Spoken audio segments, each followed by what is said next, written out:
yung pagdidepende natin sa ating Panginoon, ang halaga para sa ating mahal sa buhay. Kasi, di po ba sinabi natin ang pamana? Kasi kumbaga bumabase tayo sa spiritual na buhay. Yung pamana na sinasabi natin na pag sinabi, lalo sa mundo, pag sinasabing pamana, papasok agad sa isipan mo yung material na bagay. Pero sa ating mga Christian, ang iisipin natin kasi hindi tayo dapat dumipende sa material kasi pansamantala lang yan, di po ba?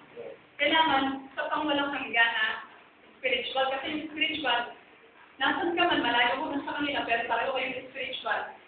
Yun na yung napaka-tunay na halaga.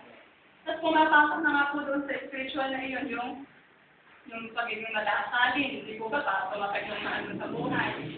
Yung bang, kapag nasabi mo na to, na-share mo sa anak mo, sa asawa mo, sa mga kapatid mo, pinsan mo, or what, yung iyon man ba, mapakalaking bagay ng pamana na ito, wala ka man sa mundo ito, o yung bang meron silang maano sa sarili nila na ma-over na magbababasi ko dito, ito may spiritual naman na yung pagbabasa nga ng Bible.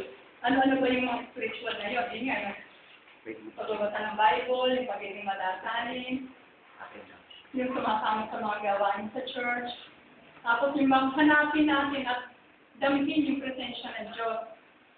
Kasi yun, napakabuti nun, di po ba? Yun yung spiritual na dapat natin pamana din sa ating anak, yung paano madama yung presensya ng Diyos, tsaka yung magpakalalim tayo sa Diyos.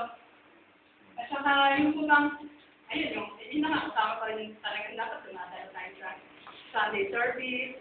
Tsaka yung sa Diyos lang tayo titingin, sa Diyos lang tayo aasa, at sa Diyos lang tayo mananalig, hindi sa pera, hindi sa mga gadgets na riyan. Yung tayong umasa sa mga pangsamantalang mga material na bagay, dapat umasa tayo. Yung pang kay Lord lang lagi natin iaasa yung sarili.